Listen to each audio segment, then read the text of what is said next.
So ayan, magandang araw po. Dito po tayo sa Loyan Bliss, Mapandan, Pangasinan. So house renovation, ocular visit. Ayan. So ito po yung pinaka main house niya. Ayan, so marami na rin crack dun sa extension, kaya recommend namin dito nila architect gibay na po yun. Yan, gusto ni Madam second floor, kaya lang hindi na daw pwede, sabi nila architect, kasi hindi daw kaya ng pundasyon niya. Tapos dito, ayan, ito yung extension, matatanggal na rin ito, puro crack na rin. Ayan, oh. May mga crack na po siya. Ayan yung mga crack niya.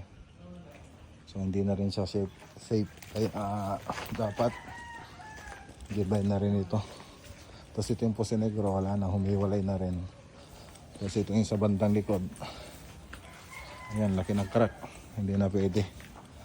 Pati doon sa loob, ganun din. May mga crack din po siya.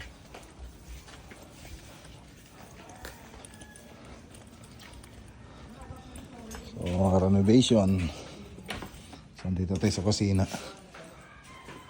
Yan, may mga crack na rin siya rito. Mga partition niya. Ayan, o. Kaya kailangan na rin gibay dito.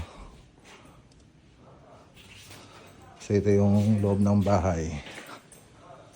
So, darating si Madam sa August 5. So, magmi-meeting na lang po kami kung ano po yung magandang gawin dito sa bahay nila. So, i-design na rin po nila architect ito.